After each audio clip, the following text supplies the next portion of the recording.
नमस्कार दोस्तों, क्या हाल है। दोस्तों, आज हम बात करने वाले हैं RO-ARO 2020 यानी कि समीक्षा अधिकारी, सहायक समीक्षा अधिकारी 2020 के बारे में, जो कि अभी बहुत जल्द हमारे सामने फॉर्म सामने आने वाला है। तो जिन भी लोगों का 2016 में नहीं हुआ है वो लोग निराश ना हो, डिसअपॉइंट ना हो और पूरी जान अपनी जो है वो आप RO-ARO 2020 के लिए लगा दीजिए। मैं आज आपसे जिस बारे में बात करने वाला हूँ वो ये है कि आप RO-ARO 2020 में जो उसका प्री है, प्रीलिम्स है, उसमें आप कैसे ज़्यादा से ज़्यादा नंबर लेके आएँ। जैसा कि आपने देखा है कि 2016 का जो रिज़ल्ट आया है उसमें कट ऑफ हाई गई है। तो मतलब पहले का जो सिस्टम था जिसमें लोग सोच रहे थे कि भाई 118 पे हो जाएगा या 120 पे हो जाएगा, 122 पे हो जाएगा, तो वैसा नहीं हो रहा है। ठीक है ना। इसी तरीके से पीसेस में भी लोग सोच रहे हैं कि भाई 80 क्वेश्चन पे हो जाएगा, 82 क्वेश्चन पे हो जाएगा। ठीक है ना। तो ये मुझे नहीं लगता कि होगा। बाकी अभी रिजल्ट पीसेस का आएगा, उसका भी आप देख लीजिएगा कि कितना जाती है कट ऑफ। तो बेसिकली कहने का मतलब ये है कि भाई कंपटीशन बहुत हाई है। ठीक है ना। एक से एक बच्चे आ रहे हैं, पूरा रटा हुआ है उन्हें, पूरा उन्होंने पढ़ रखा है, अच्छे से बच्चे वहाँ पहुँच रहे हैं तैयारी करके। ठीक है ना। अगर आप खाना पूर्ति करके वहाँ जाओगे और सोचोगे कि आपका एग्ज़ाम निकल जाएगा, नहीं निकलेगा। आपको पूरा अपना 100% नहीं 200% देना है।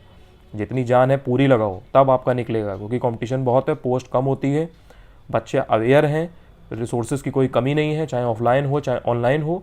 तो अब चीज़ें ईजी भी हो गई हैं और कंपटीशन बहुत टफ हो गया है। ठीक है ना। तो बेसिकली आज हम बात करेंगे RO-ARO 2020 के बारे में। तो उसमें मैंने आपको ये बताना है कि जो प्रीलिम्स है उसमें आपका GS का पेपर होगा 140 नंबर का, 60 नंबर की आपकी हिंदी होगी। ठीक है ना। तो मैंने हिंदी स्टार्ट कर दी है। बाकी के भी जो उसके टॉपिक्स हैं, जैसे मैंने विलोम स्टार्ट कर दिया है, विलोम पूरा कंप्लीट कराऊंगा, पर्यायवाची कंप्लीट कराऊंगा और बाकी भी जो 4 टॉपिक है मैं वो पूरे कंप्लीट कराऊंगा। ठीक है ना। तो ये आपका हिंदी का 60 नंबर हो गया। मेरा टारगेट ये है कि आप 55 प्लस करके आएँ। ठीक है। और आपको इंपॉर्टेंट पूरा पढ़ाऊंगा, 5-6 किताबों का निचोड़ होगा, पूरा कायदे से आपको रटा दूंगा एग्जाम के 1 महीना पहले ही, ताकि 1 महीना जो बाद का आपका रह जाए उसमें आप सिर्फ और सिर्फ रिवाइज कर पाओ। ठीक है। तो अगर आपको लगे कि ऐसा कि हाँ भाई आपको कुछ वैल्यू ऐड हो रही है मेरे वीडियोस के थ्रू, तो मेरे चैनल को सब्सक्राइब कर लो, लाइक कर लो, जुड़े रहो मेरे साथ। कोई आपकी अगर क्वेरीज होती है तो आप मुझे कमेंट सेक्शन में पूछ सकते हो। और जो जनरल स्टडीज़ का पेपर 140 नंबर का, भाई देखो पेपर उठा के देख लो आप। अब पहले जैसा सीन नहीं रहा है। अब पेपर में डायरेक्ट IAS के 2 क्वेश्चन डाल दिए जाते हैं प्रीवियस ईयर के, या पीसेस के क्वेश्चन डाल दिए जाते हैं। अब पेपर एकदम जो हलवा टाइप आता था पहले, 1 लाइनर टाइप, अब वैसा नहीं है। अब स्टेटमेंट टाइप के क्वेश्चन आते हैं तो तुमको पढ़ना पड़ेगा यार भाई, कोई और ऑप्शन नहीं है। अब तुमको डिटेल पढ़ना पड़ेगा। डिटेल से भी ज़्यादा इंपॉर्टेंट ये है, तुमको ये पता होना चाहिए कि क्या नहीं पढ़ना है। ठीक है ना। तो जनरल स्टडीज़ का तो 140 नंबर का पेपर है, उसमें रीजनिंग और मैथ्स भी आती है। और इस बार रीजनिंग मैथ्स ऐसी आई थी कि बहुत से मैथ्स वाले बच्चों से नहीं हिल रही थी मैथ्स उसकी। ठीक है ना। अब हिलने का मतलब ये है कि भाई टाइम टेकिंग थी। जो क्वेश्चन 30 सेकंड में होता था वो 1 मिनट 2 मिनट में हो रहा है, तो आपका टाइम जा रहा है। इसी तरह से रीजनिंग का सीन था। तो कहने का मतलब ये है कि रीजनिंग मैथ भी आपको हलवे में नहीं लेना है। लोग सोच के गए थे कि अरे भाई 15 नंबर हम रीजनिंग में कर लेंगे। कैसे कर लोगे भाई, उसने एक एक नंबर की फाइट हो रही है, वो वहाँ बेवकूफ़ बैठे हैं जो तुमको 15 नंबर एकदम से हलवा दे देंगे कि भाई लो कर लो। तो यार कहने का मतलब यही है कि रीजनिंग और मैथ्स भी भाई पढ़ के जानी है हम लोगों को। ये मतलब है, पूरा तैयार होके जाना है वहाँ पे, गोला बारूद सब एकदम लेके जाओ। रीजनिंग मैथ्स में कोई ये नहीं कि 15 क्वेश्चन हम कर लेंगे, नहीं कर पाओगे, है ना, पहले से अगर नहीं पढ़ रखा है तो रीजनिंग में भी मैं आपको करवाऊंगा जो भी इंपॉर्टेंट चैप्टर हैं जिनसे लगातार क्वेश्चन आते हैं। इसके अलावा मैथ्स में जितने भी इंपॉर्टेंट चैप्टर हैं उनके में जितने भी कॉन्सेप्ट हैं वो मैं डिस्कस करूंगा। तो ये तो हो गई बात रीजनिंग मैथ्स की। इसके अलावा जो GS है, GS में 25 क्वेश्चन 28 क्वेश्चन हर बार करंट अफेयर्स के आते हैं। करंट अफेयर्स का एक भी क्वेश्चन गलत नहीं करना है, पहले से तैयारी करके रखेंगे, पूरा मैं आपको तैयार कराऊंगा, उसमें एक भी क्वेश्चन गलत नहीं करना है। अगर 25 क्वेश्चन आते हैं तो 25 के 25 सही होने चाहिए। ठीक है ना। क्या स्ट्रेटेजी होनी चाहिए, क्या होनी चाहिए, मैंने वीडियो पहले से बना रखा है। नहीं देखा हो तो भाई जाओ प्लेलिस्ट में देख लो, इसको आइडिया लगेगा, खुद भी समझ में आएगा कि क्या करना है क्या नहीं करना है। बाकी अपनी स्ट्रेटजी लगाओ, मेरे से जो वीडियो से जो हेल्प मिले उससे लो, अपना दिमाग लगाओ और जहाँ से तुम्हें लगे करो। लेकिन एक चीज़ को कॉन्साइज करो, पूरी स्ट्रेटजी लगा के, दिमाग लगा के, फिर उसको चेंज ना करो।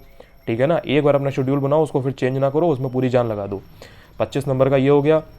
उसके अलावा अगर 2-3 लगातार 4 पेपर आयोग के देखे होंगे तो ये चीज़ नोटिस की होगी कि जो भी स्टैटिक पोर्शन है और जो बड़े बड़े सब्जेक्ट हैं, जैसे हिस्ट्री हो गया, ज्योग्राफी हो गया, पॉलिटी हो गया, एनवायरनमेंट हो गया, इकॉनमी हो गया, तो इनसे हमेशा ही ज़्यादा से ज़्यादा क्वेश्चन आते हैं। यूपी स्पेशल से हो सकता है कि 15 क्वेश्चन ना आए, 5 ही क्वेश्चन आए, 2 ही क्वेश्चन आए।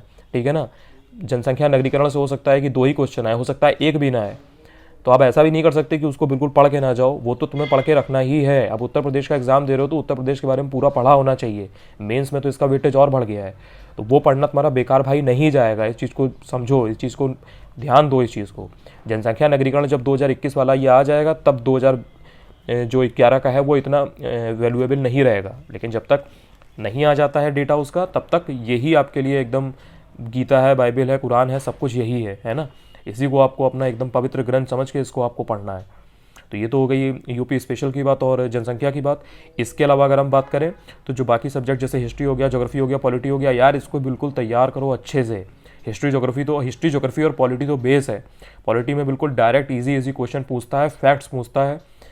तो वो अगर नहीं तैयार है तो यार फिर कहीं भी मतलब जो क्वेश्चन हर आदमी सही कर रहा है वो क्वेश्चन अगर सही नहीं करोगे तो तुम्हारा सिलेक्शन नहीं होगा। जो क्वेश्चन अगले गलत कर रहे हैं वो भी तुमको सही करना है, तब तुम उनसे आगे निकलोगे। पॉलिटी के हलवा क्वेश्चन अगर आएंगे, अगर पूछ देगा आर्टिकल 168 में क्या है, अगर आपको नहीं पता है तो फिर दिक्कत हो जाएगी। इसी तरीके से अगर ज्योग्राफी में वो कोई जनजाति पूछ देगा कहीं की, अगर आपको नहीं पता है तो दिक्कत हो जाएगी, है ना, नहीं कर पाओगे। ये सब चीज़ें बहुत यार बेसिक है यार। ये हर साल क्वेश्चंस रिपीट होते हैं, ये टॉपिक्स रिपीट होते हैं।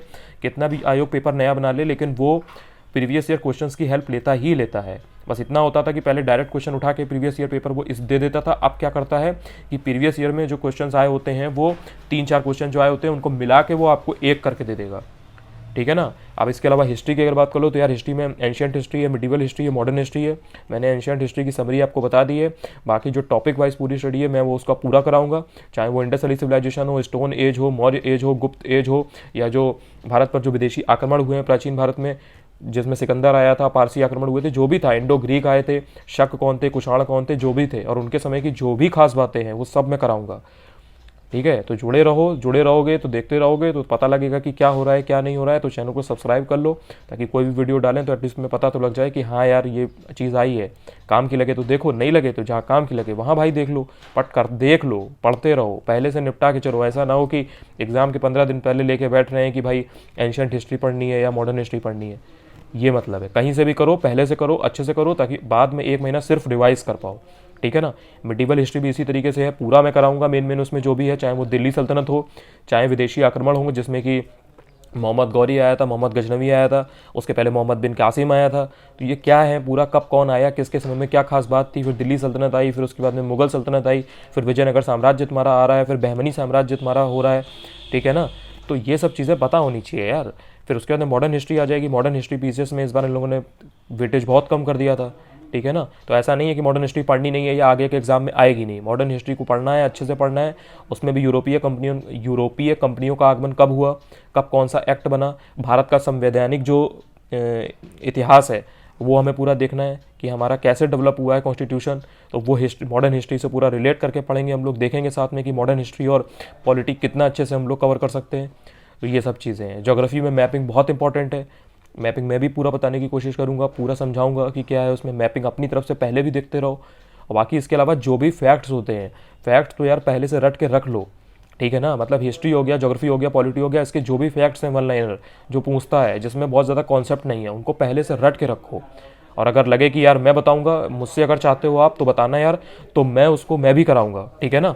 तो मैं आपको फैक्ट्स करा दूंगा, तो उसको अच्छे से हम लोग कवर कर लेंगे। तो ये सब बातें हो गई तो ARO 2020 के बारे में, प्रीलिम्स के बारे में। तो अगर आपके और अगर कोई डाउट्स हो तो आप मुझसे कमेंट सेक्शन में पूछ सकते हैं। अगर ये मेरा वीडियो आपको इन्फॉर्मेटिव लगा हो तो इसको लाइक कर लीजिए, मेरे चैनल को सब्सक्राइब कर लीजिए, और यार लगातार पढ़ते रहो, क्योंकि अब टाइम बचा नहीं है, सर्दियों का मौसम आ गया है। बढ़िया से इसको यूटिलाइज़ करो, 200 प्रोडक्टिविटी अपनी रखो। जय हिंद, जय भारत।